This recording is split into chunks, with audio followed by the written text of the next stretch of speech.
What is up mga kabuhok? My name is Balbon and welcome back sa ating unboxing series. Meron tayo ngayong helmet for today. Ito ay yung Nakano Star or Nakano X. At ating i-unbox. Pero bago yan, meron lang ako sa kanyang papakita. Ito po yung ating freebies na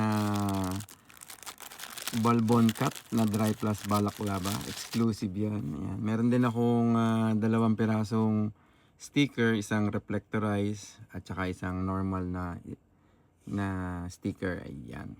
So, pag nakakuha kayo ng pag bumili kayo ng helmet, may kasamang sticker at saka merong balaklava. So, ito yung shorty.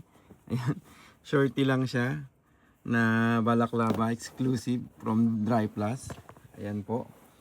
So, kasi napansin ko lang yung mga balaklava na conventional masyado mahaba. Minsan pag nagra-ride kayo, yung balaklava parang nagba-vibrate yung kumakaway-kaway na ganun. So, sinubukan namin na gawing paiksiin. Okay naman yung mga review nila kasi maiksi nga. Hanggang ano lang to, chin part lang.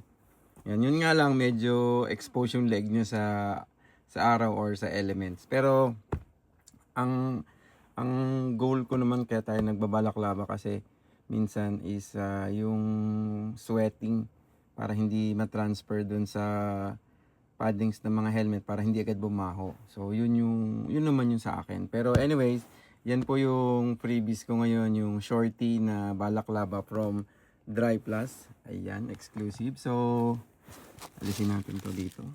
Sample, wag na. Bagong gising lang ako eh. So, ito yung Nakano X or Nakano Star. Depende kung saan lugar nanggaling. Ayan. So, inside the box may mga fillers. Ito, ayan. Itong helmet na to is papadala natin to sa Canada. Ayan, sandali lang kung na tayo ng guide. Nandito yung mga additional na documents. Ito chin part para yan sa may bandang chin part doon. Pwede mo siya ikabit, pwede mo siyang hindi ikabit, depende sa'yo. Manuals and lubricant. So yan, size small lang siya. Medyo nahirapan kami hanapin pero this is it. Ayan, ito po yung RX7X na Nakano or Nakano X, Nakano Star, kung anong gusto nyo tawagin. Pero yan po ay staple design, napakaganda. Ayan. So, simple lang yung kanyang design. Syempre yung mata. Ayan. Ano ba pangalan nito? Si Mooney. Ayan. Tapos yung pinaka-star niya na design. Ayan po. Yung kanyang kulay white ay metallic effect. Nag-metallic white. Yan. Tapos dito meron ditong parang purple na kulay. Yan, simpleng-simple lang siya. Yan. Nakano Star, ang tawag ng mga iba is Nakano Star kasi nga naman may star. Yan. Pero dito sa Japan kasi ang tawag dito Nakano X eh. Yan, sa ibabaw naman kitang-kita pag nakatak kayo, yan, makikita. Simpleng-simple lang sa siyang design niya. Parang ang kulay lang niya is white, red, black at saka may konting touch ng purple. Ayan, size small po ito. Ayan.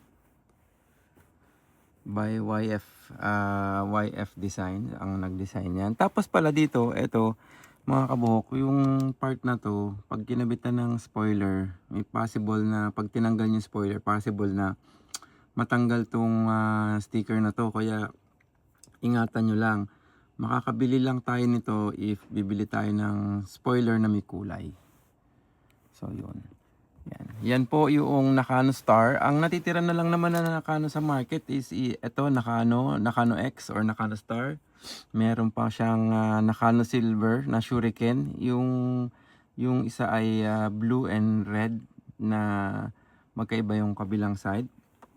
So yun. Tapos yung bagong labas na Nakano Green at saka Nakano Red. Bakit ba mahal ang Nakano? Mahal din talaga kasi yung mahal din talaga yung buying cost or yung puhunan ng Nakano. Kaya talagang mahal siya mabenta. And hindi pa siya accessible sa lahat. So hindi siya ordinary na helmet na basta mo na lang mahahanap sa store na meron ganun. So talagang pahirapan talaga makakuha ng Nakano, kaya mataas din naman. Yung mga ibang client naman bakit daw mahal ganyan, siyempre una-una yung exclusivity at saka yung supply and demand. Kung maraming Nakano sa market, di bagsak presyo lang yan or normal lang din yung bentahan yan. Siyempre yung mga ibang seller, naghahanap din naman yan ng pagkakataon na para kumita, kaya medyo mataas yung kanilang binibigay na presyo. Depende naman yan kung available sa market or marami stock. Kung kukonti lang stock, syempre pwede itaas. Anyways, with that said, ito po yung ating Nakano Star. Ayan, maraming salamat po sa lahat ng sumusuporta. Pag meron po kayong mga katanungan regarding sa Aray or Shoei, mag-PM lang po kayo sa Helmet ni Balbon. Ride safe. Peace out.